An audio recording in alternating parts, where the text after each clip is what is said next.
Thank you, Michael. It's good to see everybody again. Excited for this upcoming camp against two Asian opponents that we could very well see in the World Cup in Uzbekistan and Oman. They both currently sit 9th and 10th, and next World Cup there'll be 8 Asian teams qualifying. So I think this is a really good test for our group.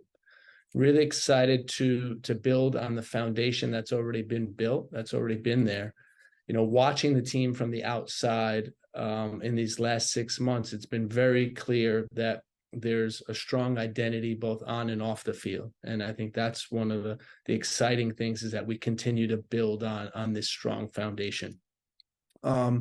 Excited by the roster. It's a really good mix of experience, guys that have been around for the last 4 years, and some new players. 12 players that were on the World Cup team, a really strong core of that World Cup team, and then looking to integrate some new players into the mix. And you see guys, Cade Cow, who was on the Gold Cup team, but Ben Kramashi is a good example. Christopher Lund, who just got transferred to Palermo from Häcken in Sweden, is another player. Malik Tillman is back, and I think he's a guy that can make an impact in the future. So really excited about this group and excited to see how they perform. In terms of the players that couldn't be here due to injury or returning from injury, we have Tyler Adams, who is it was tight. We spoke to him in his club, and he's still a couple weeks out, but we'll be, having close communication with him. We know Gio is back in training, but also a very similar situation to Tyler, where they're not going to make it. Cam Carter-Vickers is out. Zach Steffen is out. Tyler Booth, Walker Zimmerman, Sean Johnson, Josh Sargent, unfortunately sustained an ankle injury last game that ruled him out. We have DeJuan Jones and Eric Palmer Brown. So still a significant group that wasn't able to participate in this camp. In terms of the last couple of months, it's been a good time spending time with Matt Crocker on a strategic plan, working back from 2026, and we'll have more updates on that in these upcoming months. But that's been some great work that we've been doing. And then spent some time with some EPL coaches on their tour here in America, got to pick their brains on upcoming season, on players, on what they're doing with their group. That's been great. And finally, and been working on staffing for the USMNT, and wanted to announce that BJ Callahan is back with us. He has a significant role within the coaching staff. He'll continue that role. Mikey Varis from the U20 is going to be joining us. We think he did a great job with the U20s. He's ready to make that next step up. We're going to be hiring a coach from Mönchengladbach, goalkeeper coach. His name is Fabian Otta, and he's been instrumental in the German goalkeeper education, and is for a young goalkeeper coach, has a ton of experience already at a very high level. He actually went to university at NC State, so he's got American ties. That's a good thing, and that was one of the reasons why I wasn't going to hire him, because of NC State, but I think his qualifications outweighed the Wolfpack. And then finally, we're still working on finalizing an agreement with a coach that worked at Barcelona for 15 years and now is at Venezia FC by the name of Isaac Guerrero. Has been instrumental in methodology at both Barcelona and now at Venezia. And we think he would be a great addition to the staff, and we're just finalizing that now. So that's not complete yet. But that's about it from me. Sorry for the long updates. I usually don't give that long of an opener, but happy to answer questions.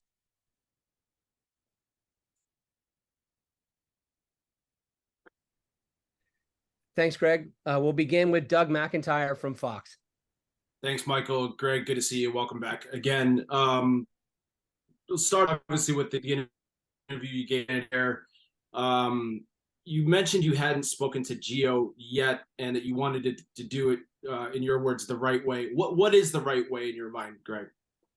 Well, those are conversations that I look forward to, and it's just understanding sensitivities around it, right? I mean, he's a young player. I think for everyone involved, it's been a lot for the last 6 months, and we just want to do it in the best possible way to put him in position to help the team in a way that we know he can. And unfortunately, he was ruled out for this camp. But I look forward to continuing to monitor his progress at Dortmund and hopefully getting him back into camp in October. Next will be Henry Bushnell from Yahoo. Thanks, Michael. And hey, Greg, appreciate your time. Hey, I wonder if you can give us a bit more detail on I know you said you'd talk about it at a later date, but detail on your meetings with Matt and just the past couple months, maybe more broadly, like how much of it was Matt bringing, new ideas to you? How much of it was you telling Matt or maybe other people at the Federation what you need over the coming 3 years in terms of resources and support? How much of it was player pool, depth chart stuff? How much of it was, opponents? Can you give us a bit more detail on that? Yeah, and we will get into this more later, but it was everything. That was the great part of the meetings. We spent 3 days together and really dissected every area of the USMNT, whether it's scheduling, player pool, programs they want to implement, and basically working, creating a strategic plan on working back from what we want to achieve, and then saying, okay, here are some buckets that we're gonna look to exploit, and let's think of programs in each of these buckets, and let's work on how we're going to be successful in all these areas. So it was a really good time, and I think productive, especially when now we can start unveiling this to the staff and to the players. Next will be Paul Tenorio from The Athletic. Thanks, Michael. Thanks, Greg. I wonder, if you could speak, there's a lot of guys on this roster, let alone the full pool, who changed clubs this summer. What's your take on kind of where they landed, and how that impacts their growth as players, and obviously the knockdown effect of how it affects the national team and the expectations around this group? Because it was important, I think, especially to see guys like Christian go from a big club like Chelsea to another big club where the expectations are high. How happy are you with kind of where all of those guys who were in flux ended up landing? Thank you. Yeah, so they all have different scenarios, right? I can't just give a one answer across the board, but when I look at a guy like Christian, for example, and after speaking to him, you can see that his confidence is very high. He feels valued in his environment. And those are two key components to performing well, having confidence and feeling valued. And so when players find those opportunities, we're happy for him. And in this particular case, it happens to be going from a big club to a big club where he's, actually in Chelsea, he wasn't going to be playing Champions League, and now he's playing Champions League. So in this particular case, I think it worked out great. And, all we're doing as national team coaches, as national team staff, is just trying to support the players in whatever environment they're in. We're watching all their games. We're able to have video clips prepared for them, and we're able to talk to them about, what's being asked of them in their environment. And then eventually, it's about us building relationships with those clubs, whether that's in management or with coaching or with medical or high performance, that we're really able to share information and help this player grow both in and out of camp. Next will be Ron Blum from the Associated Press. Hey, Greg. Hey, Ron. Aside from Gio, looking back at the Howe Institute talk, do you have to explain either individually or to group the players of what went on and any regrets you have from going semi-public that day with what occurred? Ron, I did that immediately afterwards. I sent a note to each and every player and apologized for this getting out in the way that it did. It was never about names. It was more about an example of our strong team culture. And I felt that if it hurt one player, then it's worth apologizing to the entire group, and that's what I did. Next will be Michelle Kaufman from the Miami Herald. All right. Hi, Greg. I wanted to ask you, I bet you know what I'm going to ask about. Drake Callender and Benha Kremasky. Can you just talk about what you've seen from both of those players and, why you included them and just what you've seen so far from them? Thanks. Yeah, you're welcome. So we had Benha in camp in October prior to the World Cup. He was with the U20 group. And he immediately caught my eye for his just tenacity and his relentlessness. He's a kid that he was playing out of position in that camp, playing winger, sometimes forward, but he never quit. He never gave up. He kept running. I mean, he was running himself silly. And it really showed me what his mindset was like. And I was really impressed with that. And then now watching his progress with Inter Miami, he's done a great job. And it's not only, post Messi. I think even pre Messi, you see that he had some ability. He had a great assist in the game against DC United early in the year. And, just really dynamic player and a guy who gives everything on the pitch. So I'm really excited. The staff is really excited to be working with him, to bring him in the camp and see what he can do with our team. And we have high expectations for him at such a young age.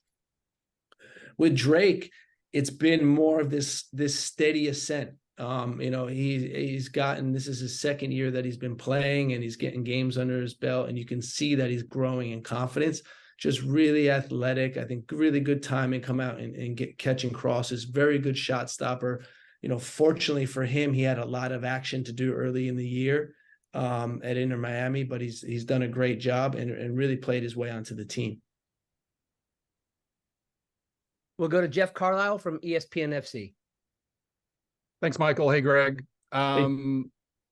What can you tell me about Christopher Lund? What do you see in terms of, his skill set? And I apologize if you touched on this already when you were talking about guys who moved. I mean, Flo Balogun it looks like he's on the verge of moving. What are your thoughts on him heading back to France? At least it seems that way at the moment.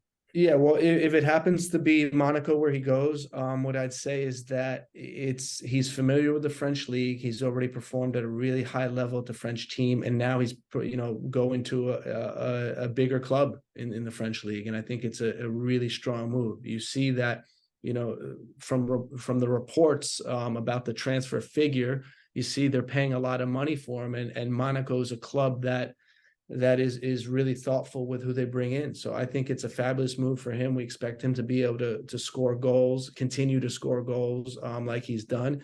And, having met him and spoke to him, he's a really humble guy. He's a really guy who's focused on the process and on continuing to improve. And he sees this as the next step for him on his way as he climbs the ladder in European soccer. So excited about that move for him. With Christopher, he's a guy that has been on our radar for the last 2 years. We've been watching him play for his club, and unfortunately, before the last World Cup, I just didn't think he was ready. Since then, he's gone on to win a Swedish league. He's got a transfer to the Serie B in an emerging talent club, Man City-owned club. And, we think that he could potentially fill the void that we had at the left back position in terms of our depth. That's something that we've struggled at for a while. Anthony Robinson has been the clear starter, is a fantastic player, but no one's really grabbed that second position. And we're seeing what he can do and if he can challenge for that spot. Next will be Jonathan Tannenwald from the Philadelphia Inquirer. Thanks, Michael. Hi, Greg. I was wondering if you could speak briefly to Mark McKenzie's return to the squad for the first time in a few months and what you've seen from him in Belgium. Thanks. Why am I surprised you asked that question, Jonathan? Right? Philly guy. So again, he's another player that we've been constantly watching and monitoring. And, his team has been competing for the Belgium title. They've had a great, actually a crazy end to last season, but he's always been playing at a top level in Belgium. And, for us, when we're looking at this pool, the center back pool in particular, with a couple guys out, we think this is a great opportunity for him. And, it was a decision we made between him and Austin Trusty, and we felt like this is a good moment for Mark, a good opportunity for Mark to show that he belongs with this group. And, he has been developing, he has been improving his game. And, he's a steady contributor to a top team in Belgium. And we know him. He's played with us in the past. So excited to see how, he takes everything he's been doing in Belgium and brings it to the national team. We'll go to Kyle Bond. Hey, Coach. Thanks, Mike. Thanks, Greg, for your time. Appreciate it. I'm wanted to ask about Chris Richards.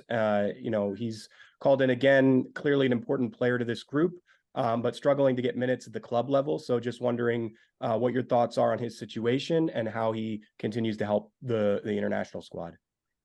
Yeah, and listen, that may change in the next couple of days, right? That's not set in stone, but you're absolutely right with his involvement so far. He played in the cup game yesterday, which they won 4-2. That was good to see a victory in that. But we see him as an important piece to what we're doing.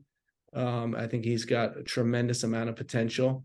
For him, it's about what you mentioned, is about getting game minutes and staying healthy. He's a great guy, great competitor. And, again, looking forward to having him back in camp. His last camp went really well with the Nations League and scoring a goal. And, we think that he'll make a big impact in this camp, but also excited to see what the future brings for him. Next will be Brian Sciaretta from American Soccer Now. Thank you, Michael. Thank you, Greg.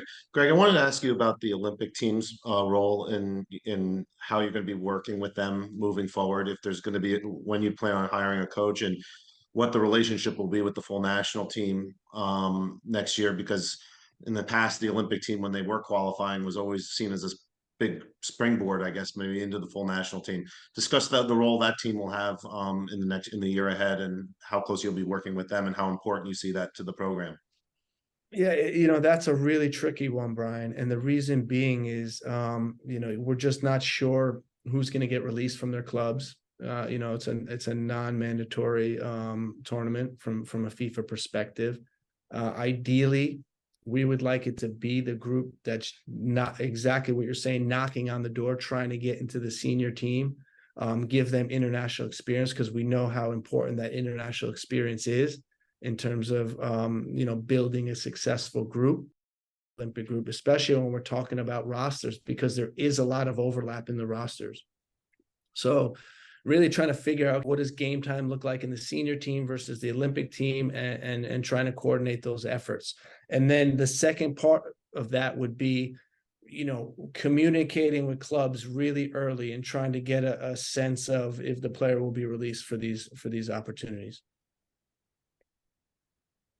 We'll go to Mike Waitala from Soccer America.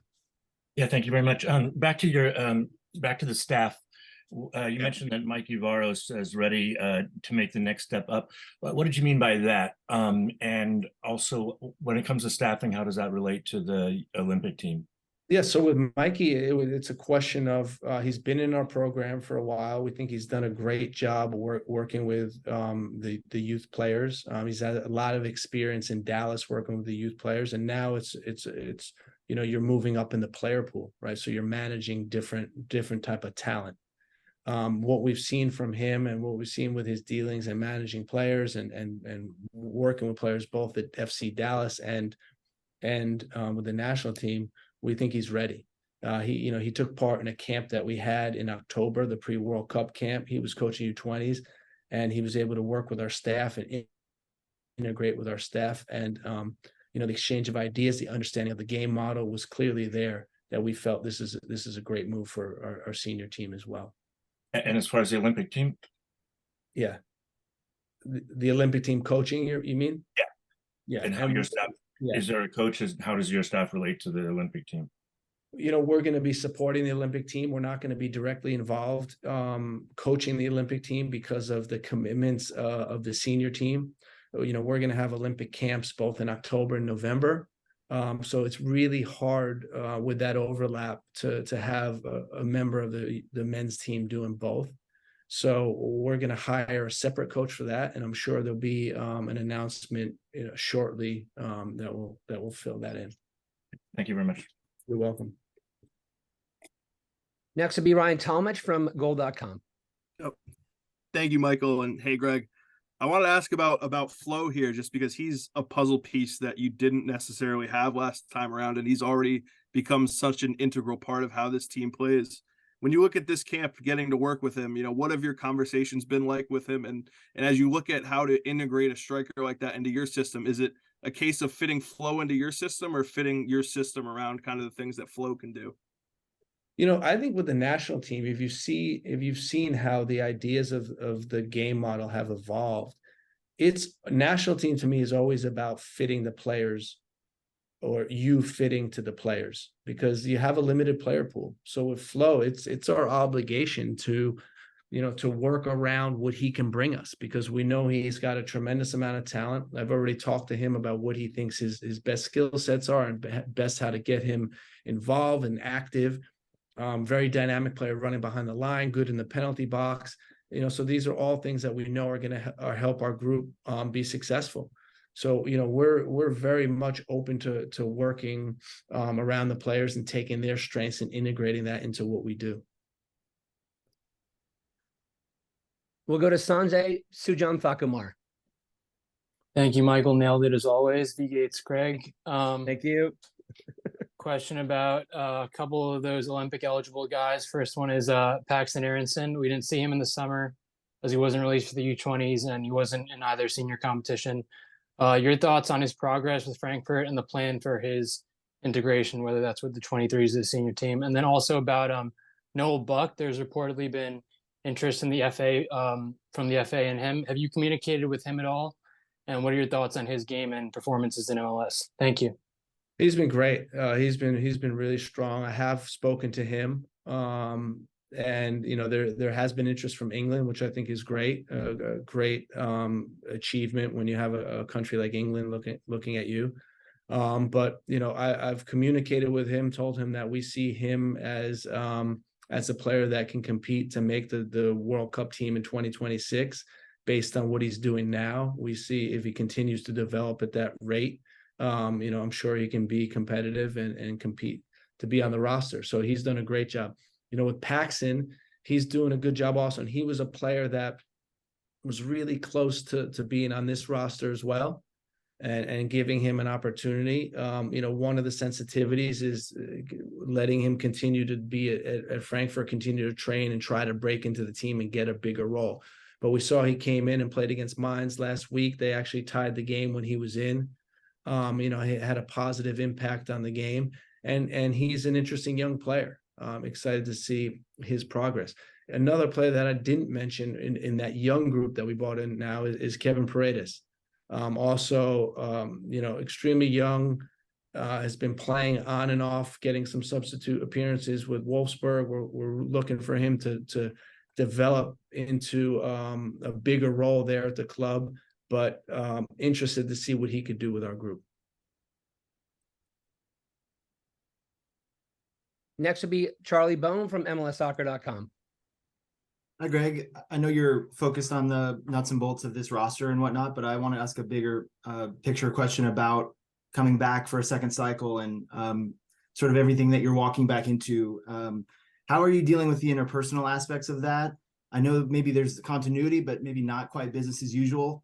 How have you found that balance, and what's your plan in terms of keeping things fresh in the second go round? It's a good question, Charles. And what I'd say is that, there's been a lot of good work in building our identity, both on and off the field. And we want to continue that. And it's not, like we talk about, freshness. It's not like we've been together every day for the last 4 years anyway. So there is that time apart that kind of renews the relationships and renews the excitement to be back together, that you don't get the boredom that sometimes you get in club soccer. But we want to basically acknowledge that, okay, there's been good work, but now we can take it to a different level. And here's how we're going to take it to a different level. And part of that is, a player ownership model where they have more ownership in what's happening. They are already empowered, and the leadership council has been very effective in communicating the voice of the team. But really, as we're guides here, and we all want the same, the player pool, the staff, and we all want the same thing, to be successful in 2026. That's what we're trying to achieve. And it's just working together to do that. I can't wait to get back together with the guys. I can't wait to get on the field, on the training field. Can't wait for the whistle to blow against Uzbekistan, because really looking forward to this next time period. We will take a few more questions and continue with Simon Evans. Hi, Greg. Just to clear up on the situation with Gio, you said in the interview that you haven't been able to speak yet. Is that because you haven't yet put in place a way to reach out to him? You haven't reached out to him, or has he not responded? Just to clear that up, really. No, I wouldn't say that. That's not fair to say he's non-responsive. That's not accurate.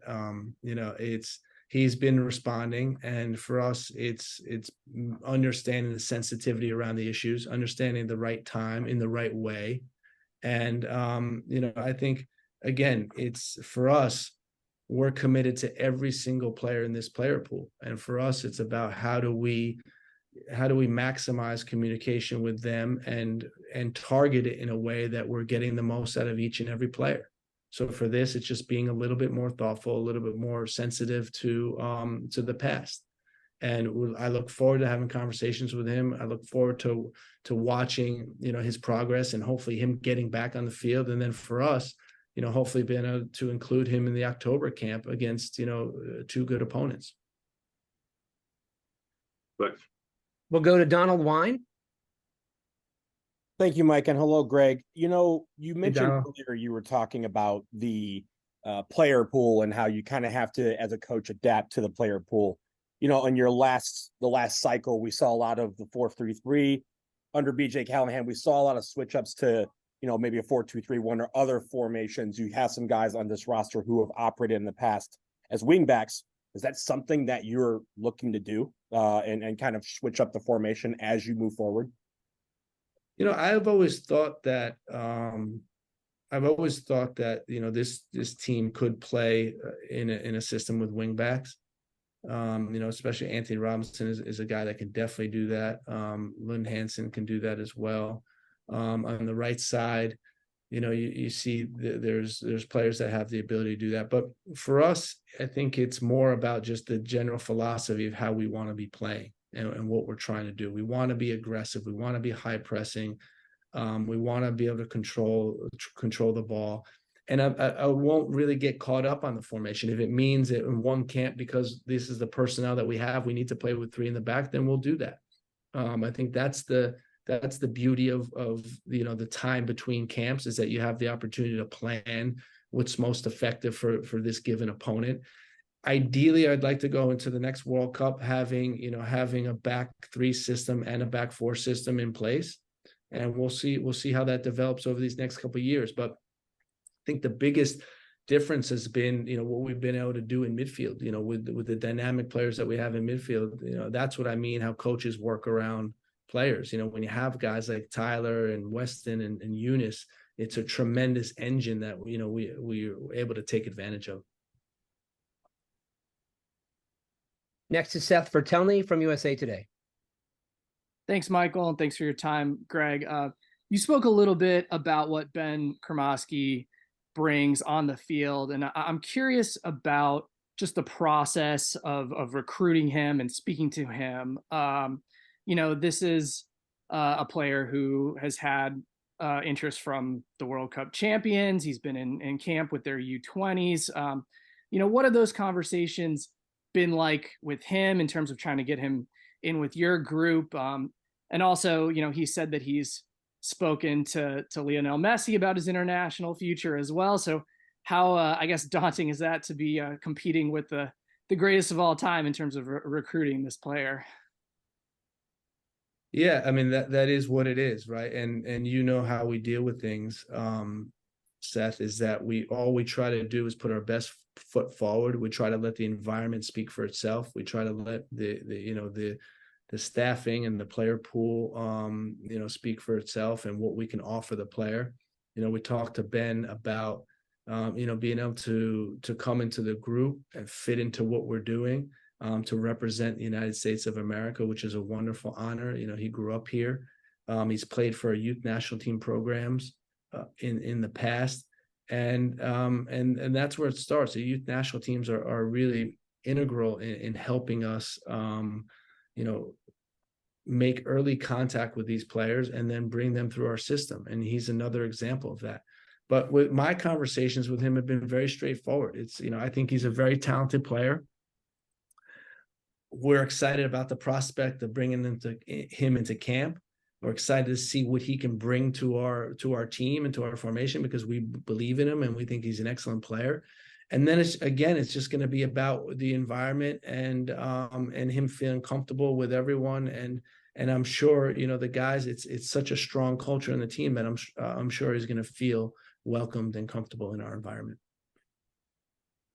We are coming up on half an hour, so our last question will go to Andrew Jones. Thanks, MK. Hope the rest of the summer's gone well for you, and welcome back, Triple G, Greg, to this whole position. Wanted to ask you, with John Herman was very much supportive of you, particularly throughout the CONCACAF tournaments and your friendship. Talk about his departure from Canadian men's national team and going to Toronto FC, as well as you being part of the Lionel Messi intro video, how that came to be in that whole video montage that you were part of. Yeah, so they Inter Miami asked me to do that, to welcome him, I guess, as being the national team coach. They thought it'd be nice to have the national team coach welcoming Leo into it, but on second thought, I shouldn't have done it. I heard I got some jeers from the crowd, so now I'm not doing that anymore for Inter Miami. No, I'm just kidding. That's a joke, Andrew. It's good to see you though, Andrew, again. No, listen, I think the first thing is hats off to Inter Miami and the ownership group of the Moss brothers and David Beckham for what they've done for MLS. You have this idea of what it could be, of what MLS is, and then you totally break the mold by getting someone like Messi and taking it to a different level. It's been amazing exposure. I've been watching all the games. I went to the Leagues Cup final, which was an amazing event. Two teams really competing hard against each other for a title. And overall, it's blown me away, the impact that Lionel Messi can have. And not only him, but when you bring Busquets and Alba into it, how it can translate onto the field. Right? That's been interesting, really interesting to watch. Regarding John, I'm sad to see him leave the international circuit, so to speak. I enjoyed competing against him. He's a fierce competitor, and you have to be at your best to beat him. But we will remain friends, and happy to support him in any way. And now I can use him as a resource, because he'll actually talk to me about international stuff, because we're not competing anymore. So I think it's the best of both worlds, but I wish him all the best at TFC. I'm sure he's a prepared guy. He's a thoughtful guy. He's really good at aligning a team around a vision. And I'm sure he's going to do that in Toronto and be successful. Well, thanks, Greg. And thanks to all of you for joining today. We will have the video of today's press conference available a little bit later. And again, we'll be putting out our media availability schedule for next week in St. Louis and Minnesota. Thanks again, and have a good afternoon. Thank you, guys.